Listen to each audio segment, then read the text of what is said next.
Assalamualaikum warahmatullahi wabarakatuh.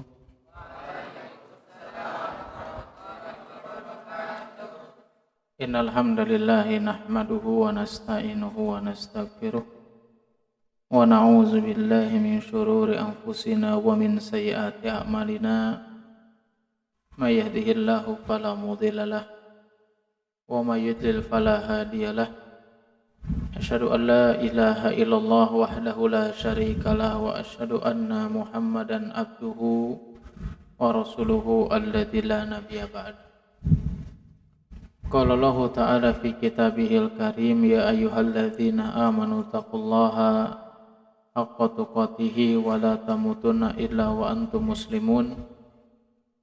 Ya ayyuhan nasu taqu rabbakumul ladzi khalaqakum min nafsin wahidah wa khalaqa minha zawjaha wa batha minhuma rijalan katsiran wa nisaa'a wattaqullaha alladzi tasaaluna bihi wal arham innallaha kana 'alaikum raqiba.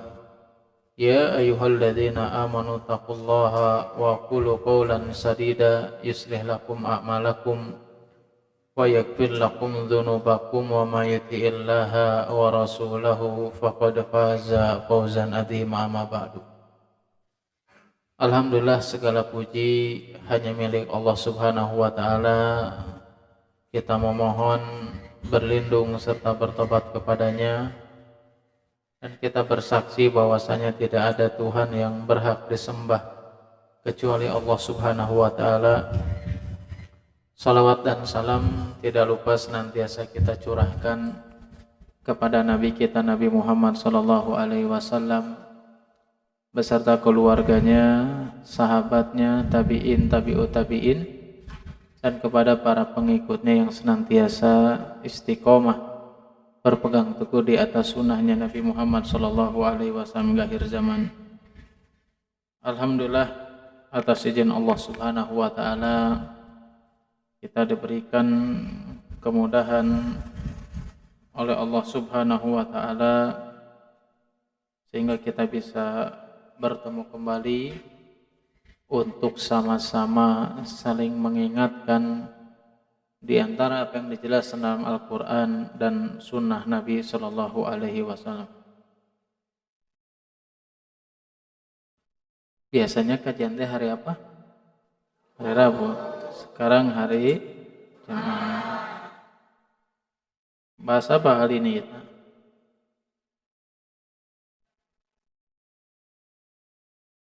Balas jawab apa? Tentang dahsyatnya neraka. Kenapa kita harus membahas tentang itu kira-kira? Kenapa alasannya harus membahas tentang dahsyatnya neraka kira-kira?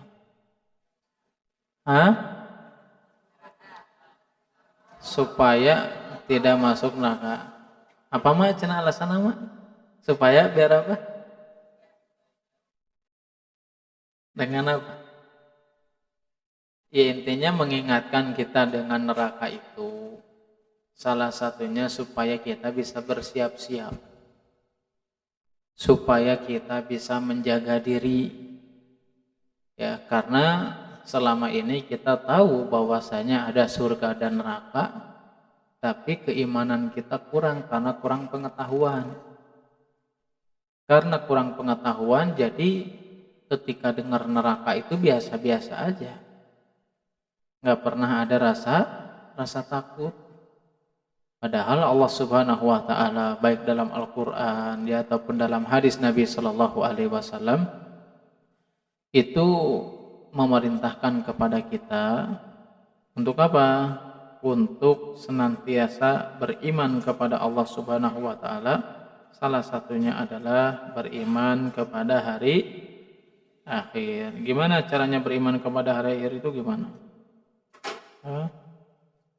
Ada yang tahu nggak cara beriman kepada hari akhir seperti apa?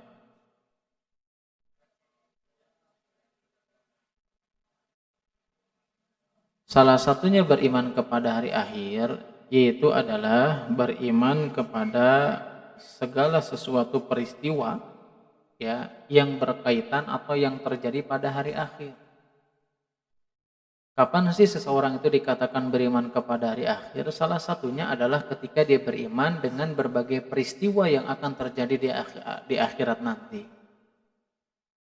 Karena kita semuanya tahu ya, bahwasanya namanya juga hari akhir. Berarti kenapa dinamakan hari akhir? Karena tidak ada hari lagi setelah itu. Makanya dinamakan dengan hari akhir. Kenapa dinamakan hari Jumat? Hah?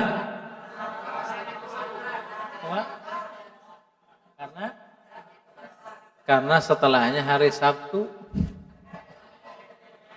atau karena sebelumnya hari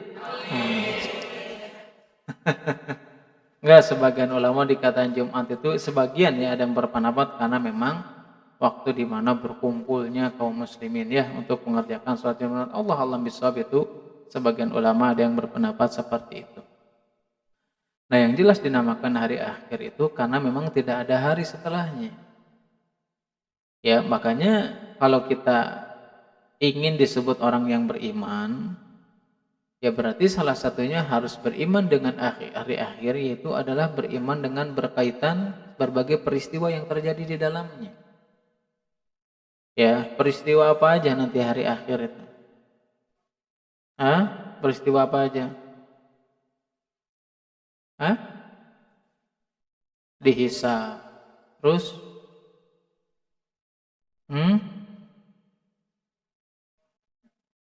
Dihisab apa? Setelah dihisab apa lagi? Ini beriman kepada hari akhir apa enggak? Kalau beriman kepada hari akhir kan kita pengen disebut jadi orang yang beriman. Berarti harus beriman dengan sesuatu hal, ya, mengetahui peristiwa apa saja. Pertama dihisab, dibagi catatan amal, ya. Kemudian ada lagi, yaitu adalah salah satunya sebelum surga dan neraka itu ada namanya sirat. Sirat itu apa? Jembatan yang dibentangkan di atas neraka jahanamnya Allah Subhanahu wa taala. Dan ini semuanya akan dilewati oleh orang-orang yang beriman. Para ulama menjelaskan kalau orang-orang kafir itu mereka tidak akan melewati jembatan sirat, tapi langsung dimasukkan ke dalam nerakanya Allah Subhanahu wa taala. Tapi ketika kita ini di antara orang-orang yang beriman, sebelum kita berbicara tentang surga dan nerakanya Allah Subhanahu wa taala, kita semuanya akan melewati yang namanya sirat. Ya, yang tidak ada seorang pun yang mampu melewatinya, itu tergantung dengan amalannya masing-masing. Ya, orang yang melewati sirat, kita tahu Nabi SAW memberikan sifat tentang jembatan tersebut, tentang sirat tersebut. Di antara sifat yang dijelaskan oleh Nabi SAW itu jembatan tersebut itu sangat tipis. Lebih tipis daripada rambut, coba bayangkan. Dan kita harus berjalan di atasnya. Karena jembatan tersebut tipis, maka ketipisan itu menimbulkan ketajaman. Ya, sesuatu hal yang tipis pasti bakal tajam. Ya, seperti apa salah satunya silet. Oh, tipis tapi tajam banget kan begitu. Sama dengan sirat. Saking tipisnya maka jembatan tersebut akan menjadi tajam. Tidak ada seorang pun yang menempelkan kakinya di atas jembatan tersebut kecuali apa? Kecuali kakinya akan robek. Ya, kecuali apa? Kakinya akan robek. Apalagi orang yang melewati jembatan tersebut, ya, itu karena tergantung amalannya, mereka itu berbeda-beda. Ada yang melewati jembatan tersebut seperti buruk, itu cepat banget, ya, bahkan sekedip mata langsung lewat. Ada orang yang melewatinya itu seperti kuda atau naik kuda. Ada juga orang yang melewatinya itu seperti angin.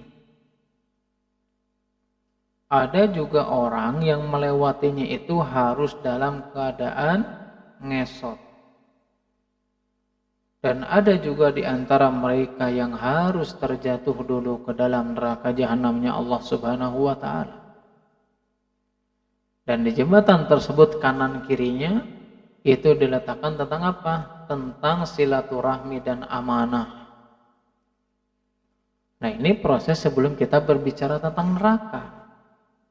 Ternyata apa? Sebelum neraka saja ada proses di antara tahapan-tahapan peristiwa pada hari akhir yang itu akan dialami oleh kita semuanya. Ya, yaitu adalah jembatan Sirat. Apalagi kita juga sama sebelum itu, sebelum kita berbicara tentang neraka, ya. Ada peristiwa yang harus kita lewati. Yaitu apa? Ketika di akhirat kelak, yaitu adalah salah satunya penghisaban. Dan kita dihisab, ya, ketika itu bukan sesuatu hal yang mudah, ya ikhwan. Dihisab itu adalah sesuatu hal yang menyulitkan. Saking dahsyatnya, saking mengerikannya hari penghisaban itu, kita semuanya tahu bahwasanya ketika kita dihisab itu semuanya telanjang, nggak ada yang pakai baju, tidak menggunakan alas kaki, tidak berkhitan. Sampai Aisyah radhiyallahu taala bertanya kepada Nabi sallallahu alaihi wasallam, apakah kita bakal saling melihat satu sama lain? Kata Nabi SAW, nggak mungkin kita melihat satu sama lain. Kenapa? Karena memang ketika itu adalah hari-hari yang menegangkan, hari-hari yang mengerikan. Ketika kita dihisab oleh Allah Subhanahu wa taala, tujuannya apa? Tujuannya bagi orang-orang yang beriman itu adalah sebuah kebaikan. Tapi bagi orang kafir itu adalah sesuatu hal yang mengerikan, sesuatu hal yang menakutkan. Ya, kapan? Ketika proses penghisaban sebelum ya berjalan kita menentukan tempat kita di surga atau di nerakanya Allah Subhanahu wa taala. Nah, yang jadi pertanyaan itu, sebetulnya surga dan neraka itu sudah ada apa belum? Hah? Buktinya apa kalau surga dan neraka itu sudah ada? Hah? Salah satunya adalah peristiwa Nabi Adam diturunkan dari, berarti itu menunjukkan surga itu sudah ada. Dalil yang lainnya yang menjelaskan bahwasanya surga dan neraka itu ada, yaitu adalah firman Allah Subhanahu wa taala dalam surat Al-Imran ayat 133. Di situ Allah Subhanahu wa taala berfirman, wasari'u ila magfirati mir rabbikum wa jannatin arduhas samawati wal ardu iddat lil muttaqin. Nah, ini salah satu dalil yang menjelaskan kepada kita semuanya apa? Tentang surga, adanya surga atau dan neraka itu sudah ada.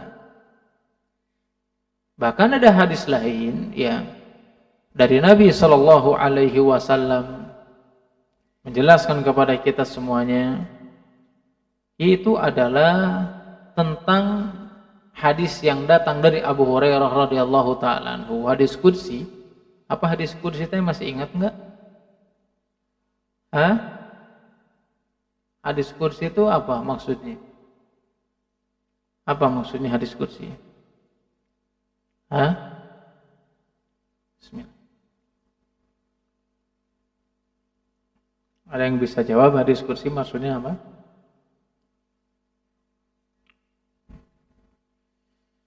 Masya Allah, siapa namanya?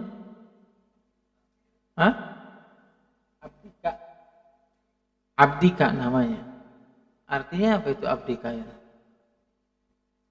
Hah? Ya. Hambamu. Itu maksudnya hamba Allah Subhanahu wa ta'ala, abdika. Abdika wa rasulika. Hambamu dan utusanmu. Ya. Barusan mengatakan hadis qudsi itu apa?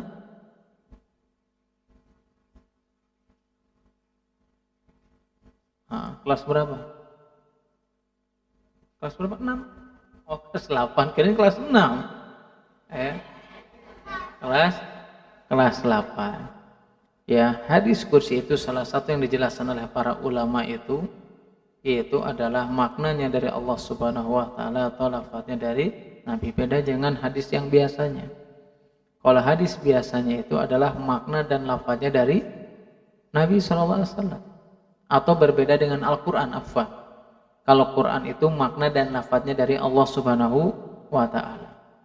Nah, dalam hadis kursi tersebut untuk menjelaskan bahwasannya surga dan neraka itu sudah ada, Allah Subhanahu wa taala berfirman, "A'dadtu li ibadis sholihin ma la 'ainun ra'at wa la udhunun sami'at wa la khatara 'ala qalbi bashar." Bahwasanya kata Nabi sallallahu alaihi wasallam atau Allah Subhanahu wa taala berfirman dalam hadis tersebut, "A'dadtu li ibadis sholihin." Bahwasanya aku telah menyediakan apa? Surganya Allah Subhanahu wa taala. Li ibadis sholihin, itu dikhususkan untuk orang-orang yang saleh. Itu apa? Surganya Allah Subhanahu wa taala. Ya, ini sebagai dalil ketika Allah mengatakan aku sudah menyiapkan, yaitu adalah surga atau berbagai kenikmatan yang Allah sediakan di surganya untuk orang-orang yang saleh. Berarti ini hadis menjelaskan kepada kita sebagai dalil yang kedua atau yang ketiga tentang surga dan neraka itu sudah ada. Apalagi dalam hadis tersebut Allah SWT mengatakan apa? Ma la 'ainun ra'at wa la udhunun sami'at wa la khatara 'ala qalbi bashar. Kenikmatan surga itu adalah sesuatu hal yang tidak pernah terlihat oleh mata. Saking nikmat dan lezatnya kenikmatan yang ada di surganya Allah Subhanahu wa taala, sampai Allah Subhanahu wa taala mengatakan wala udhunun sami'at, dan kenikmatan yang Allah sediakan di surganya nanti itu adalah sebuah kenikmatan dan kelezatan yang kita belum pernah mendengar sebelumnya. Wala khatara 'ala qalbi bashar. Bahkan kenikmatan tersebut adalah sesuatu hal yang tidak pernah terlintas oleh hati kita dan pikiran kita masing-masing. Nah, kalau Allah Subhanahu wa taala mengatakan kenikmatan surga itu seperti itu, yaitu adalah tidak pernah terlihat oleh mata kenikmatan kelezatannya, tidak pernah terdengar oleh telinga dan terpikir oleh hati dan pikiran kita, sama dengan siksaannya Allah Subhanahu wa taala.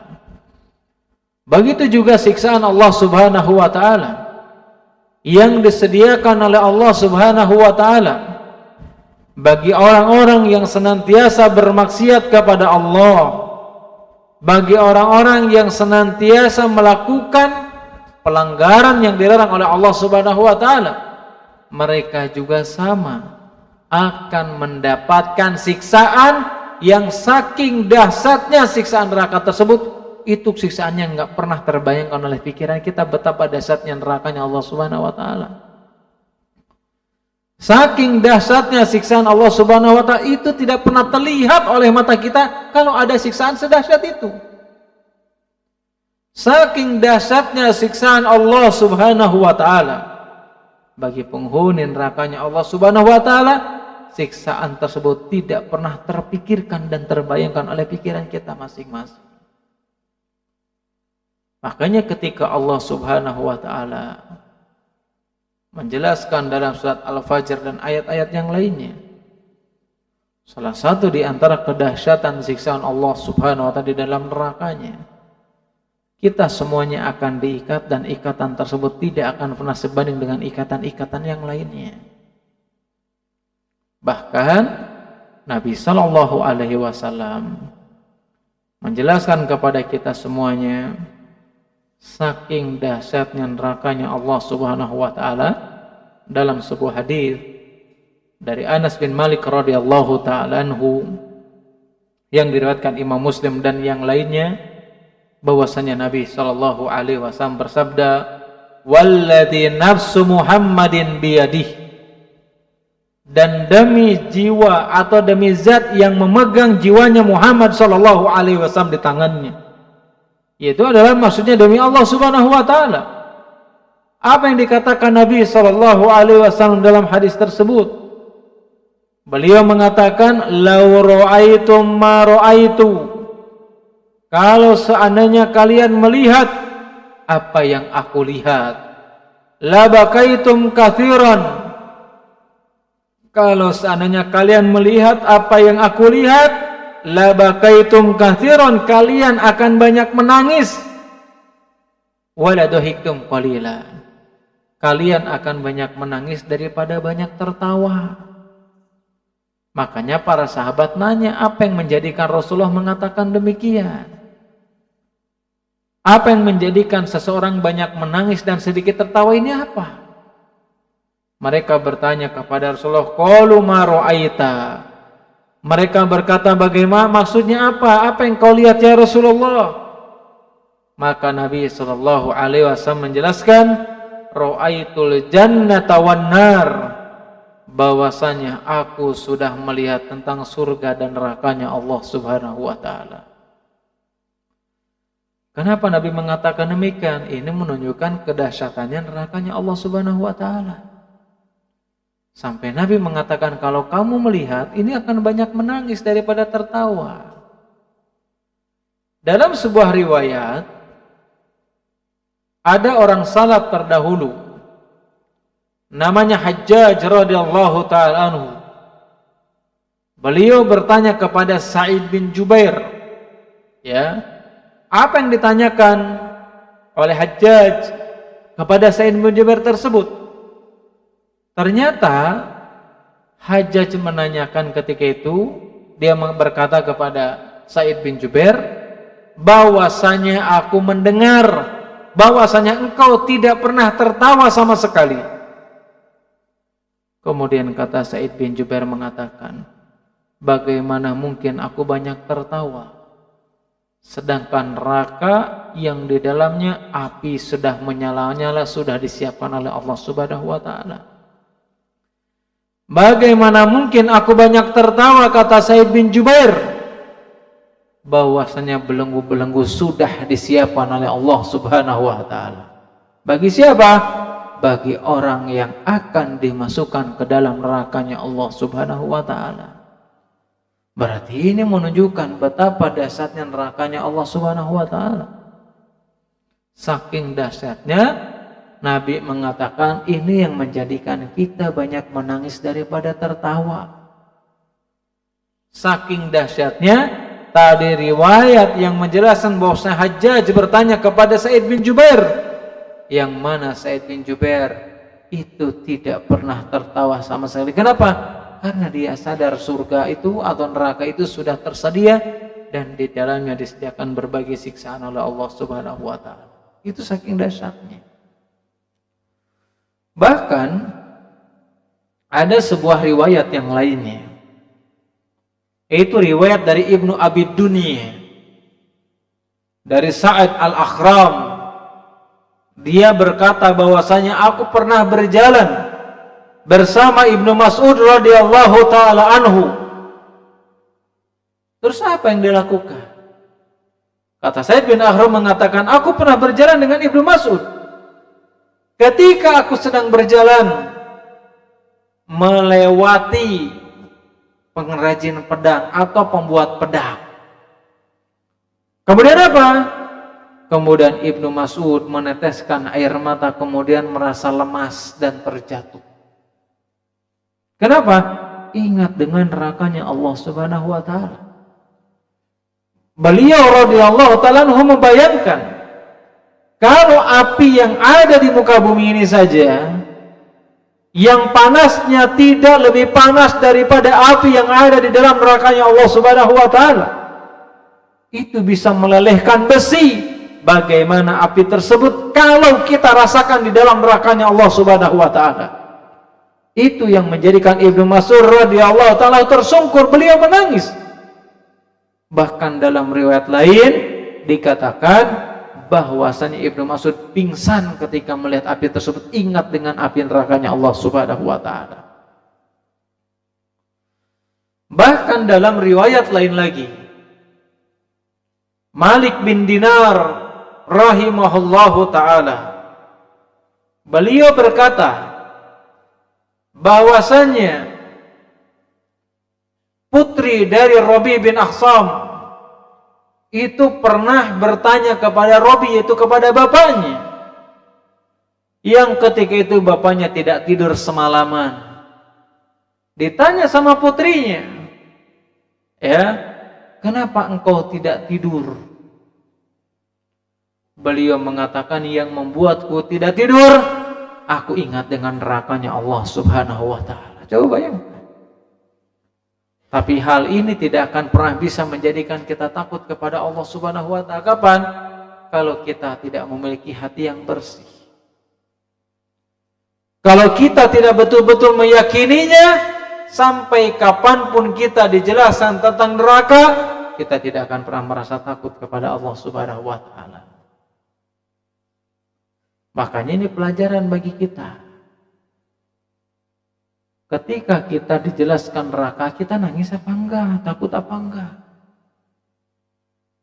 Ketika kita dijelaskan surga, apakah kita bahagia atau enggak? Kalau kita tidak pernah merasakan takut dengan nerakanya Allah Subhanahu wa ta'ala, berarti menunjukkan kita kurangnya beriman kepada Allah Subhanahu wa ta'ala. Kurangnya kita memiliki keimanan kepada Allah, sehingga kita tidak pernah merasakan takut meskipun banyak dalil dari Al-Quran dan sunnah Nabi SAW tentang dahsyatnya nerakanya Allah Subhanahu wa ta'ala.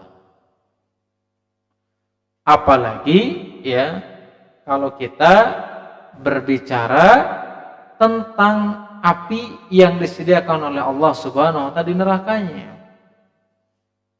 Makanya dalam surat At-Taubah ayat 81, di situ Allah Subhanahu wa ta'ala berfirman, "Qul naru jahannama ashaddu harran law kanu yafqahun."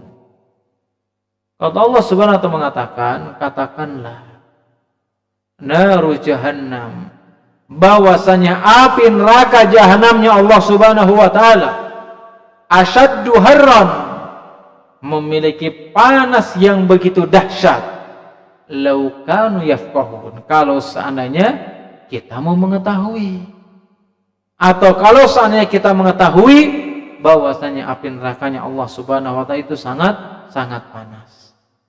Berbeda dengan api yang selama ini kita rasakan di dunia ini. Kalau api di dunia ini, api yang selama ini ada di muka bumi ini, dia itu tidak bisa langsung membakar tubuh kita yang bagian dalam.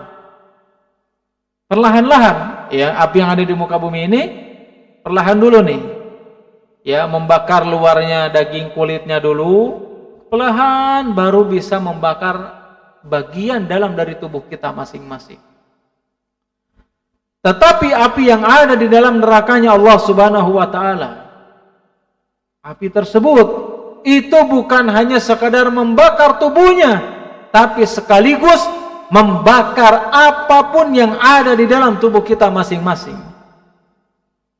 Sebagaimana dijelaskan oleh Allah Subhanahu wa ta'ala dalam surat Al-Humazah, allati tattalihu 'alal afidah, yang mana api tersebut saking panasnya itu akan menembus hati kita masing-masing, akan menembus jantung kita masing-masing.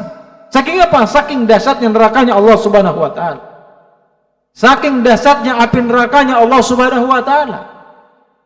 Apakah kita takut atau enggak?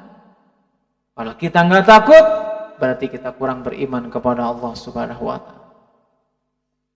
Dan orang-orang yang tidak mau taat kepada Allah Subhanahu wa ta'ala Rasulnya, mereka adalah orang-orang yang akan merasakan api tersebut. Makanya dalam surat Al-Humazah tadi kita singgung sifat dari api nerakanya Allah Subhanahu wa ta'ala. Siapa yang hafal surat Al-Humazah? Siapa yang hafal? Coba gimana? Suaranya agak biar kedengaran.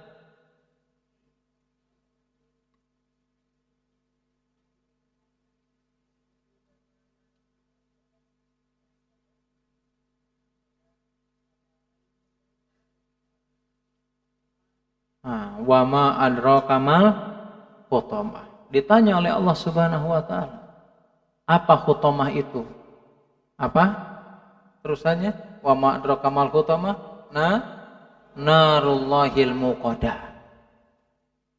Hutamah itu, kenapa nerakanya Allah Subhanahu wa taala dinamakan hutamah? Hutamah ini berasal dari kata tahtim. Tahtim itu apa maksudnya? Kenapa neraka tersebut itu dinamakan hutamah? Karena asal katanya dari tahtim, artinya adalah menghancurkan. Siapapun yang masuk ke dalam neraka tersebut, siapapun yang terkena dengan api tersebut, maka sekaligus tubuhnya akan hancur.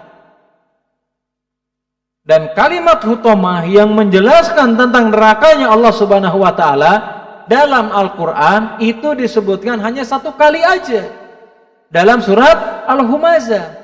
Makanya surat Al-Humazah itu sebagian ulama ahli tafsir menyebutnya adalah surat Al-Hutamah. Kenapa? Karena neraka hutamah tersebut hanya dijelaskan dalam surat Al-Humazah, tidak disebutkan dalam ayat lain. Kenapa? Di situ dikatakan kenapa hutamah? Karena bisa menghancurkan. Ya, bisa menghancurkan tubuh kita masing-masing. Dan ini menunjukkan kedahsyatan nerakanya Allah Subhanahu wa taala. Apalagi di situ dikatakan apa itu hutamah itu? Narullahi atau narullah. Kenapa api tersebut disandingkan atau disandarkan kepada Allah Subhanahu wa taala? Para ulama ahli tafsir menjelaskan kepada kita api tersebut disandarkan kepada Allah Subhanahu wa taala untuk menunjukkan beda apinya Allah Subhanahu wa taala yang ada di neraka dengan api yang ada di dunia. Bahkan para ulama ahli tafsir mengatakan saking panasnya api tersebut itu sudah dipanaskan, sudah panas banget gitu, kemudian dipanaskan lagi selama 10.000 tahun, coba bayangkan. Supaya apa? Supaya lebih panas lagi. Saking panasnya api tersebut sudah tidak merah lagi, tapi berwujud menjadi warna yang hitam yang sangat bisa membakar dan menghancurkan tubuh seseorang. Dan itu siapapun akan merasakannya bagi orang yang senantiasa bermaksiat kepada Allah Subhanahu wa taala. Dan itu semuanya akan dialami bagi orang-orang yang malas-malasan beribadah kepada Allah. Bagi orang-orang yang membuka auratnya. Bagi orang-orang yang senantiasa melanggar setiap larangan Allah Subhanahu wa taala, mereka akan dijilat dengan api neraka tersebut. Apakah ini enggak dahsyat? Jelas dahsyat. Ya, makanya tadi Allah Subhanahu wa taala mengatakan dalam firman Allah Subhanahu wa taala dalam surat At-Taubah ayat 81, "Qul naru jahannama asyaddu harran law kanu yafqahun." Katakanlah bahwasanya api neraka jahanamnya Allah Subhanahu wa taala itu sangat panas kalau mereka mengetahui. Hadis dari atau dalil dari yang lainnya yaitu adalah salah satu hadis yang diriwayatkan Bukhari dan Muslim bahwasanya Nabi sallallahu alaihi wasallam bersabda, "Narukum hadhihi allati yuqidu ibnu Adama juz'un min sab'ina juz'an min nahari jahannam." Kata Nabi sallallahu alaihi wasallam bersabda, "Narukum hadhihi allati yuqidu ibnu Adam." Api yang kalian nyalakan atau api yang dinyalakan anak Adam ini yang ada di dunia ini, juz'un min sab'ina juz'an. Api yang selama ini ada di dunia ini hanya salah satu bagian dari 70 bagian api yang ada di nerakanya Allah Subhanahu wa taala. Kalau ini hanya satu bagian dari 70 bagian saja, rasanya sangat panas, bisa membakar kulit kita, bahkan bisa menghancurkan tubuh kita. Bagaimana dengan api nerakanya Allah Subhanahu wa taala di akhirat kelak? Yang ini dalil ini menunjukkan tentang apa? Tentang kedahsyatannya nerakanya Allah Subhanahu wa taala. Apalagi yang menunjukkan kedahsyatan nerakanya Allah Subhanahu wa taala itu bukan hanya sekedar itu saja. Tetapi apa? Dalam sebuah hadis Nabi sallallahu alaihi wasallam yang diriwayatkan Imam Muslim dan yang lainnya, pernah ketika itu Nabi sallallahu alaihi wasallam sedang berkumpul bersama para sahabatnya. Tiba-tiba Nabi atau para sahabat itu mendengar suara. Mendengar apa? Suara. Ketika mendengar suara, ya jelas para sahabat ini nanya, itu suara apa itu yang didengar itu? Kemudian kata Nabi sallallahu alaihi wasallam berkata, "Tadruna ma hadza?" Apakah kalian tahu itu apa? Atau suara yang kalian dengar, tahu enggak itu suara apa? Qala qulna Allahu wa rasuluhu a'lam.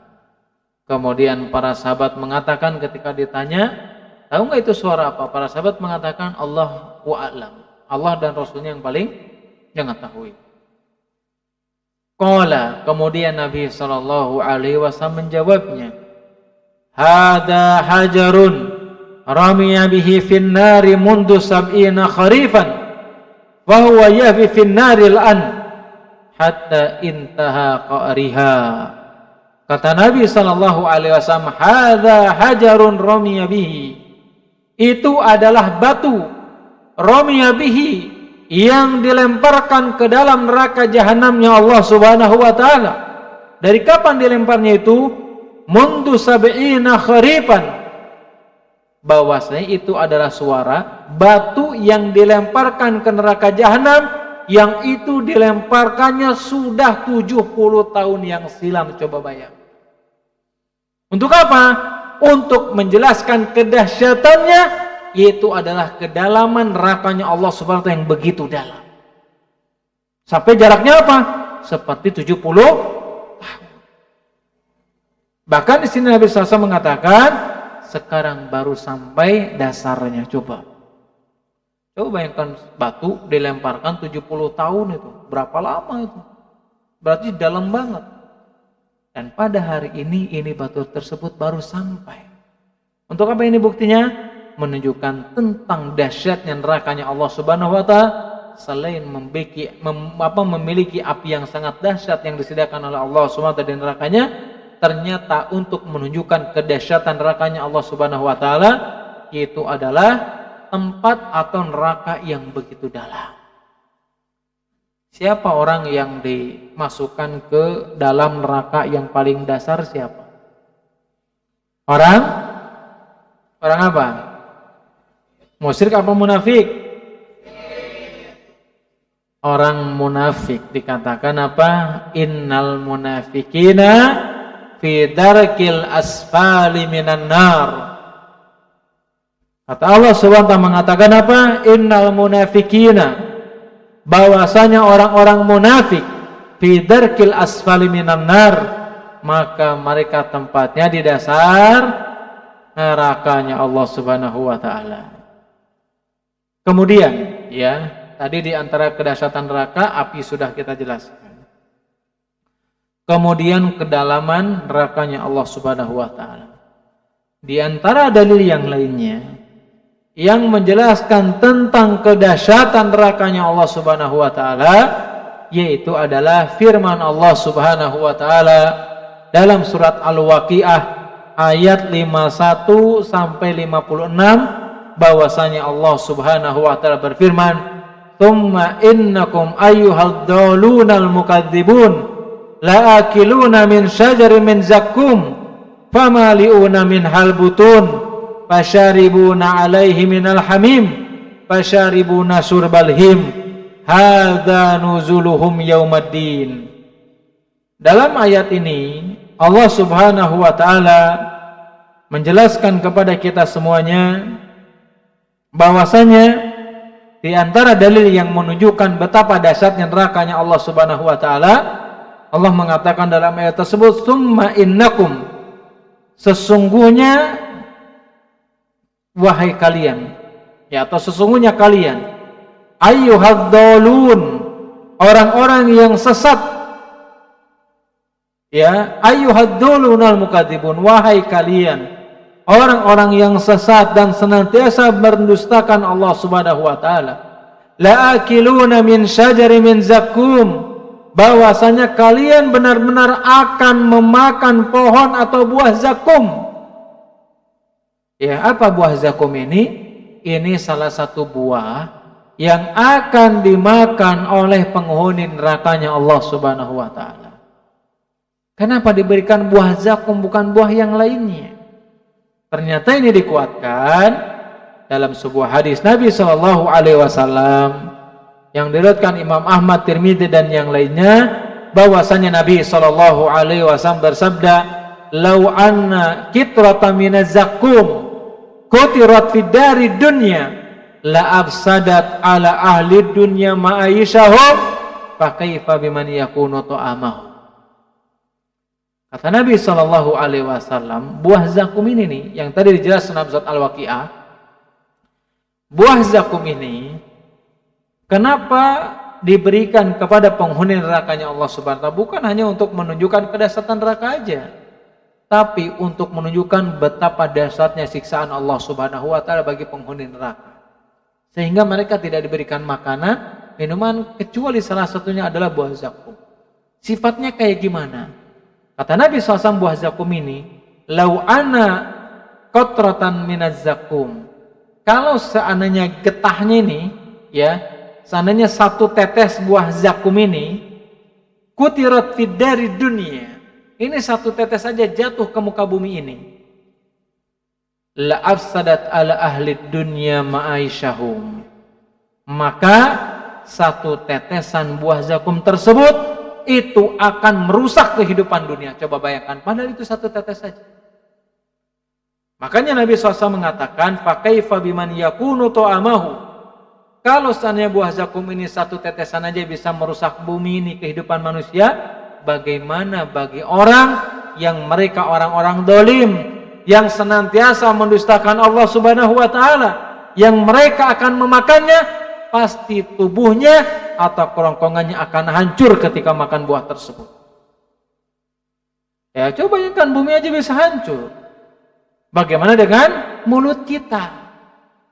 Bagaimana dengan lambung kita? Bagaimana dengan tenggorokan kita?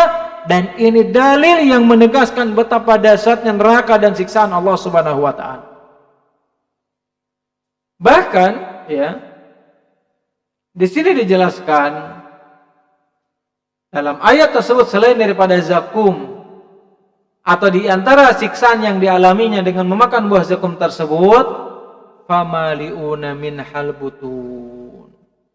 Ketika mereka sudah makan buah zakum tersebut, maka buah tersebut akan memenuhi perut-perut mereka. Fasyaribuna alaihi minal hamim, dan mereka akan meminum hamim.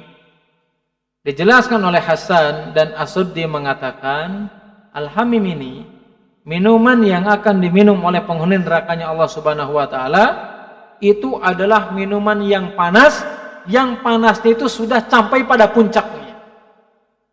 Coba bayangkan, tadi kita api saja yang ada di muka bumi ini satu dari 1/70 bagian.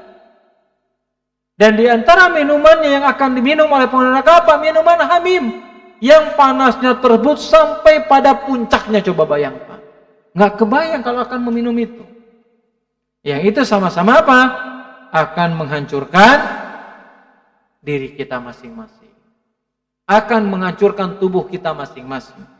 Bahkan Ibnu Abbas radhiyallahu taala anhu, beliau juga mengatakan, ya, kalau tadi pendapat Hasan As-Sud bahwasanya hamim ini adalah air panas yang panas itu sudah sampai puncaknya. Kalau pendapat Ibnu Abbas mengatakan hamim di sini yaitu adalah panas yang membakar. Ya, sudah panas membakar bagi siapapun yang memakan atau meminum minuman hamim tersebut. Ya, kemudian sini katakan fasyaribuna syurbal him. Dicek aja Al-Waqiah 51 sampai 56, ya. Fasyaribuna syurbal him. Itu salah satu juga makanan yang atau minuman yang disediakan oleh Allah Subhanahu wa taala bagi penghuni nerakanya Allah Subhanahu wa taala. Hada nuzuluhum yaumaddin. Dan itulah hidangan, makanan, minuman yang akan dinikmati oleh orang-orang yang menghuni nerakanya Allah Subhanahu wa taala. Ya, ada selain hamim itu minuman yang akan diminum oleh penghuni nerakanya Allah Subhanahu wa taala itu adalah ghosaq. Ya, adalah ghosaq. Makanya Allah Subhanahu wa taala berfirman dalam surat As-Sad ayat 57 sampai 58, hada falyaduquhu hamimun wa ghasaq. Ya, ghasaq itu apa?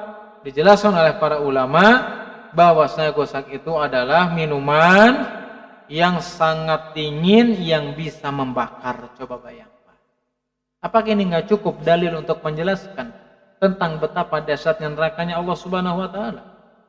Sehingga kita selama ini sering lalai dari siksaan atau lalai dari nerakanya Allah Subhanahu wa taala, sehingga kelalaian tersebut menjadikan kita malas-malasan untuk beribadah. Sehingga kelalaian tersebut menjadikan kita tidak mau taat kepada Allah Subhanahu wa taala. Bahkan kelalaian dengan hari neraka atau hari akhir, atau kelalaian dengan apa-apa yang ada di dalam nerakanya Allah Subhanahu wa taala, ini menjadikan kita selama ini tidak pernah memiliki semangat untuk melakukan amalan soleh. Kalau kita masih malas, sholat subuh malas, sholat asar malas, kalau sholat duhur kayaknya enggak ya, apalagi waktu sekolah sholatnya di sini kan. Ya, takut. Ya, kalau sholat asar, sholat subuh malas, apalagi sholat isya. Nah, orang-orang yang seperti itu adalah orang yang lalai dari nerakanya Allah Subhanahu wa taala. Apalagi saking dahsyatnya siksaan Allah Subhanahu wa taala. Ketika Allah Subhanahu wa taala ya menyiksa orang-orang yang menghuni nerakanya Allah Subhanahu wa taala, ya di antaranya siapa yang disiksa itu? Inna asyaddan nasi adzaban indallahi yaumal qiyamah al-musawwirin. Orang yang merasakan siksaan yang begitu dahsyat adalah orang yang menggambar makhluk yang bernyawa atau yang melukis makhluk yang bernyawa. Kata Nabi SAW mengatakan apa? Inna asyadan nas, manusia yang paling dahsyat adaban siksaannya indallahi yaumil qiyamah atau indallahi yaumal qiyamah, di sisi Allah pada hari kiamat, al-musawwirin. Bahkan orang-orang kafir kelak yang mereka dimasukkan ke dalam nerakanya Allah Subhanahu wa taala, yang dijelaskan oleh Abu Hurairah radhiyallahu taala anhu, hadis yang diriwayatkan Al-Bazzar, bahwasanya gigi orang kafir di neraka kelak itu gigi taringnya itu seperti gunung Uhud. Coba bayangkan, enggak kebayang gunung Uhud kayak gimana. Ada yang pernah ke gunung Uhud?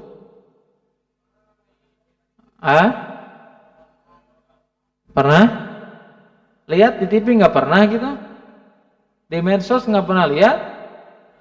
Terus punya HP dikerjainnya ngelihat apa? Main game, ya? Ngelihat siapa? Ngelihat Nadia. Siapa yang bilang ngelihat Nadia? Siapa barusan yang bilang? Ya, gunakan sebaik mungkin. Jangan pernah digunakan padahal yang sia-sia. Nanti semuanya akan dipertanggungjawabkan di hadapan Allah Subhanahu wa taala. Selama ini kita dikasih mata digunakan untuk apa? Ya, selama ini kita diberikan kesempatan, diberikan HP dan fasilitas, kita gunakan untuk apa? Kalau kita tidak menggunakannya dengan baik, bisa jadi kita termasuk orang yang dilemparkan oleh Allah Subhanahu wa taala ke dalam nerakanya Allah yang begitu dahsyat. Itu diantara penjelasan yang dijelaskan dalam Al-Quran dan Sunnah Nabi Sallallahu Alaihi Wasallam tentang dahsyatnya nerakanya Allah Subhanahu wa Ta'ala. Kalau secara dalil masih banyak, ya, tapi karena waktunya terbatas, ya, itu mungkin yang bisa disampaikan hari ini. Sebelum ditutup biasanya ada pertanyaan dulu. Kalau nggak ada pertanyaan, saya yang akan nanya dulu. Ya, saya akan nanya, udah kelihatan nih siapa aja yang mau ditanya. Ya. Kalau pas pertanyaan bangun semua ya. Tadi pas pernyataan atau penjelasan banyak yang tidur. Tapi kelihatan ya, siapa yang tidur, siapa yang main rambut gitu ya. Yang main peci, golopnya dimainin, kelihatan semua. Ya, bahkan tadi yang main rambut ada pas mau pertanyaan jadi nggak dimainin, malah jadi pakai peci, jadi nggak kelihatan. Ya, nah ini harus kita tanya. Ini nggak apa-apa, pertanyaannya juga banyak, biarin aja ya. Ya, gimana kita mau takut dengan nerakanya Allah Subhanahu wa Ta'ala, mau beriman kepada hari akhir, tapi kita nggak merhatikan dengan baik. Sehingga apa ya? Sehingga kita tidak merasa takut dengan nerakanya. Ya. Nah, pertanyaannya dulu, nanti kalau udah selesai baru.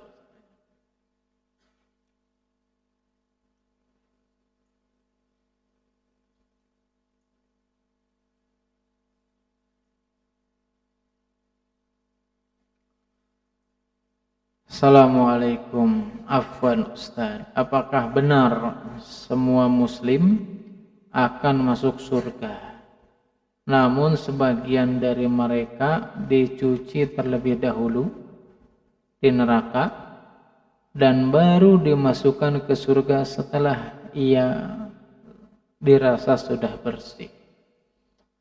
Orang yang masuk surganya Allah Subhanahu wa Ta'ala itu ada beberapa golongan. Yang pertama, ada orang yang masuk surganya Allah Subhanahu wa Ta'ala tanpa hisab, tanpa adab. Langsung masuk surganya Allah Subhanahu wa Ta'ala tanpa hisab, ya, tanpa diadab dulu. Yang kedua, ada orang yang masuk surganya Allah Subhanahu wa Ta'ala, orang yang beriman itu harus dihisab dulu. Tapi hisaban yasiro, hisaban yang sangat ringan. Cuman ditanya, sebagian ulama ya berpendapat cuman ditanya dosa-dosa kecil aja, itu pun secara umum, tidak detail. Ada yang ketiga, orang itu harus dihisab hisab munakosyah. Hisab munakosyah adalah hisab yang ditanyakan oleh Allah Subhanahu wa Ta'ala secara detail. Nah, artinya di antara kelompok ini juga berarti bisa kita jelaskan betul bahwasanya orang yang beriman kepada Allah, orang yang memiliki keimanan kepada Allah Subhanahu wa Ta'ala, bisa jadi dia itu harus masuk ke dalam surganya Allah Subhanahu wa Ta'ala lebih lambat daripada yang lainnya. Kenapa? Karena harus dibersihkan dulu. Dan orang beriman pada ujungnya pasti masuk surganya Allah, meskipun di antara mereka ada yang dibersihkan dulu dosanya. Dan pembersihan dosa itu bukan sesuatu yang mudah. Apalagi tadi kita sudah jelaskan tentang dahsyatnya siksaan yang ada di dalam nerakanya Allah Subhanahu wa Ta'ala. Ya betul ya, itu pertanyaan. Ada lagi?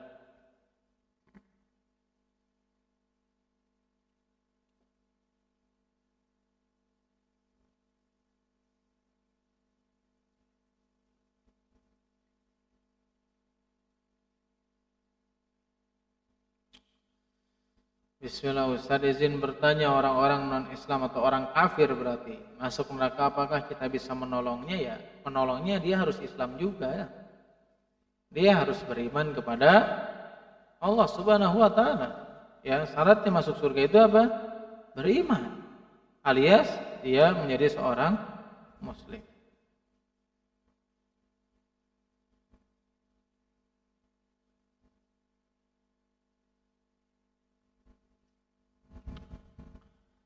Assalamualaikum Ustaz, ada enggak ya orang yang meninggal langsung masuk surga tanpa lewat jembatan itu? Syukron Ustaz. Tadi kan kita jelaskan orang yang beriman itu pasti lewat jembatan. Tetapi lewat jembatan tersebut itu sesuai dengan kadar amalan dan keimanannya.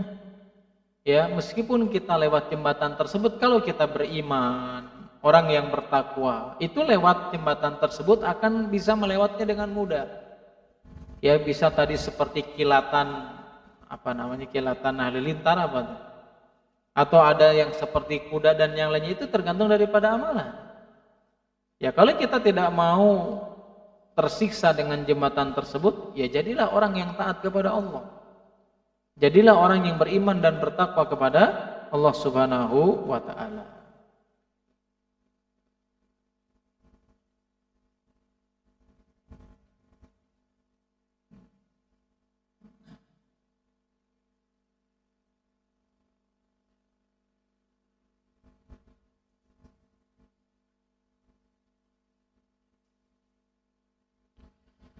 Kenapa manusia diciptakan kalau ujung-ujungnya masuk neraka atau surga? Ya, ini pasti ada hikmahnya, tetapi pertanyaan ini tidak boleh ditanyakan, ya. Kita diciptakan oleh Allah Subhanahu wa taala jelas untuk beribadah kepada Allah Subhanahu wa taala. Dan masuk neraka itu kenapa ujung-ujungnya neraka? Ini seolah-olah dipaksa masuk neraka, enggak. Ya, Allah Subhanahu wa taala mengutus seorang nabi, menurunkan Al-Qur'an. Ada ayat, ada hadis, itu semuanya adalah cara-cara Allah menyelamatkan kita dari nerakanya Allah Subhanahu wa taala. Tapi karena kita nggak mau beriman, nggak mau taat, sehingga kita yang membuat diri kita masuk ke dalam nerakanya Allah Subhanahu wa taala. Jadi kalau ini pertanyaannya, misalkan kalau ujung-ujungnya neraka, kenapa diciptakan? Pasti ada hikmahnya. Ya, pasti ada hikmahnya, nggak mungkin nggak.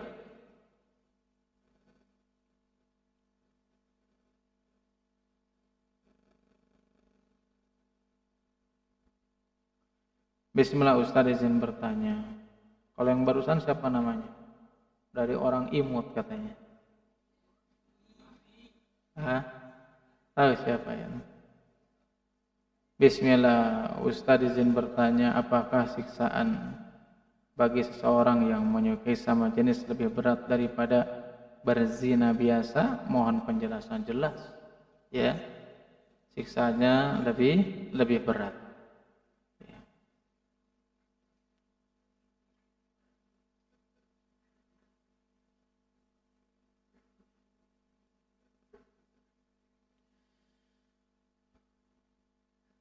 Faisal mana Faisal?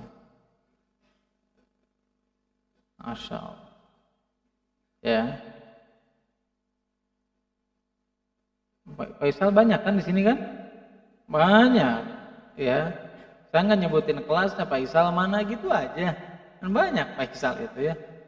Nah, itu yang ngacung nanti saya tanya, yang paling belakang. Di sini dikatakan ya bahwasannya bagaimana ya jika diri kita sudah berusaha untuk istiqomah dalam beribadah, namun susah untuk berhenti melakukan maksiat, cara mengatasinya bagaimana?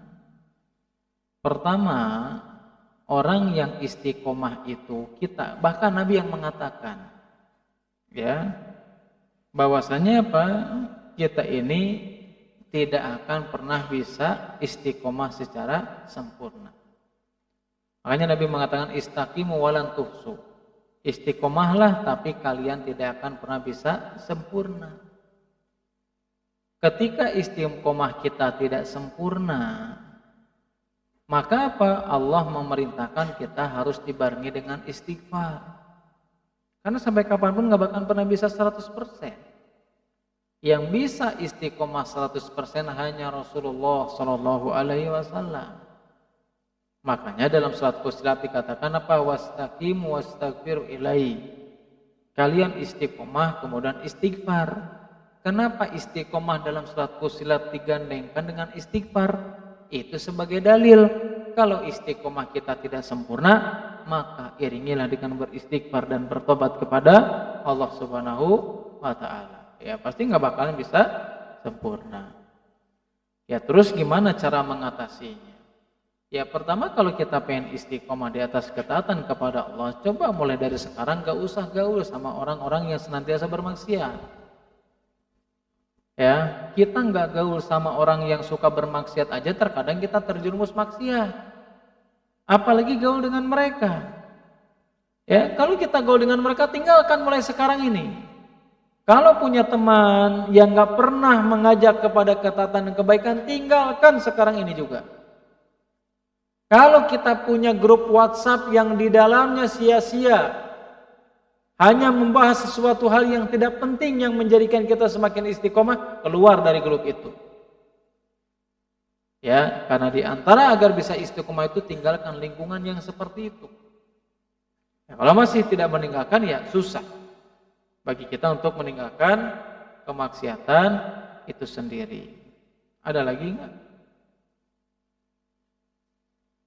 Kalau tidak ada, oh ada.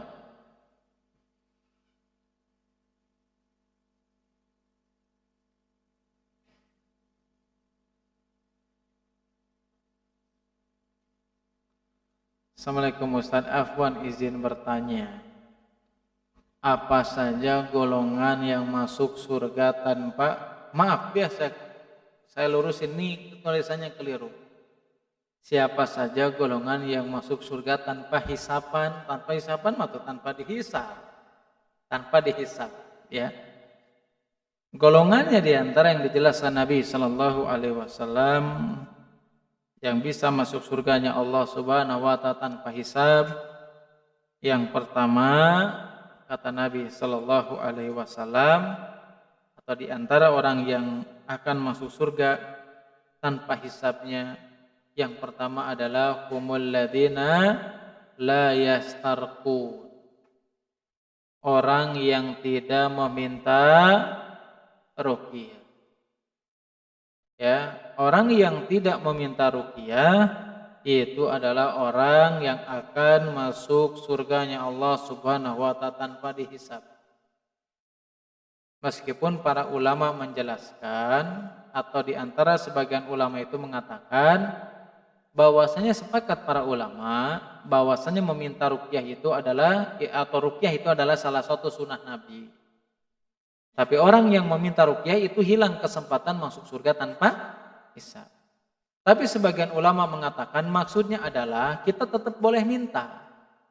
Kita tetap boleh minta ruqyah kepada orang lain, tapi yang dimaksudkan yang meminta tidak mendapatkan kesempatan masuk surga tanpa hisab, yaitu adalah yang meminta ruqyah kepada orang lain, kemudian hatinya itu bergantung kepada orang yang meruqyahnya.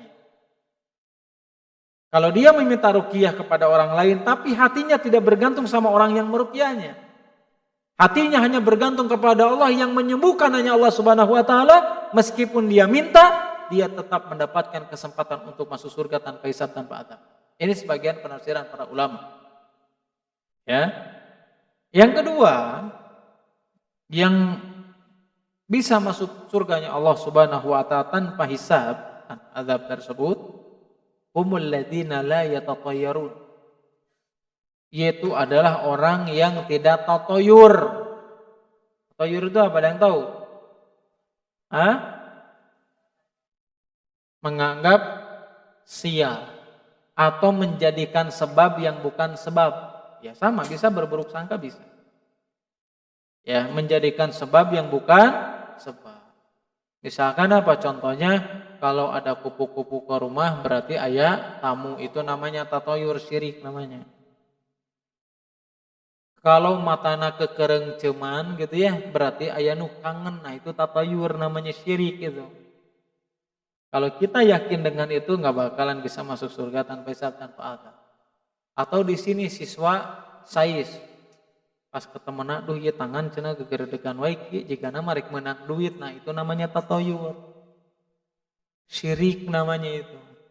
Nu pasti mah kikian ngaderek-derek mah salatri we can sarapan ya. Nah itu tatoyur. Kalau orang yang tatoyur kayak gitu itu nggak ya, yang tatoyur nggak memiliki kesempatan masuk surga tanpa hisab tanpa adab. Kemudian yang ketiga, di antara golongan yang bisa masuk surga tanpa hisab tanpa adab, itu adalah orang-orang yang tidak humul ladzina la yaktawun, yaitu orang yang tidak menggunakan pengobatan dengan cara besi panas. Ya, misalkan sakit gigi ya atau cangkel pundukna langsung ku besi panas ditojok. Nah, itu zaman dulu pernah ada yang melakukan kayak gitu. Kalau kita melakukan seperti itu, berarti kita hilang kesempatan untuk masuk surga tanpa hisab tanpa adab. Karena itu pengobatan yang menyakitkan. Kalau di kita itu sekarang jarang ada pengobatan kayak gitu kecuali kuda. Ya, kuda kan biasanya di punggungnya sok aya cap gitu ya. Nah, itu biasanya pakai besi. Pakai besi, bukan dibawa ke pangkas rambut kayak rambut antum dicukur digituin enggak. Ya, itu pakai besi ya. Nah, makanya kalau rambutnya pengen bagus tuh kayak gitu capnya pakai besi aja. Jangan pakai silet. Ya, itu kapan? Kalau kita membuat jalan kutu. Nah, berarti golongannya orang yang bisa masuk surga tanpa hisab tanpa azab, yaitu adalah yang pertama dia tidak meminta ruqyah. Jadi kalau bisa ruqyah sendiri aja. Kan kita biasanya di sini kalau nggak salah kalau khutbah Jumat tuh ada bukan di sini, ada zikir pagi kan? Nah, itu zikir pagi dan petang itu salah satu bukan hanya sekedar mendapatkan pahala dari zikirnya. Itu di antara metode ruqyah juga. Ya, zikir pagi petang itu jangan pernah ditinggalkan, itu salah satu ruqyah. Ya, supaya kita dihindarkan dari hal-hal yang tidak diinginkan. Supaya menghilangkan jin, setan tuh yang ada pada diri kita masing-masing. Zikir, banyak zikir. Ya, artinya itu meruqyah diri sendiri. Ya, atau tadi tidak, apalagi tidak tatoyur dan tidak melakukan pengobatan dengan besi panas. Ada yang lain lagi? Ada lagi pertanyaannya enggak?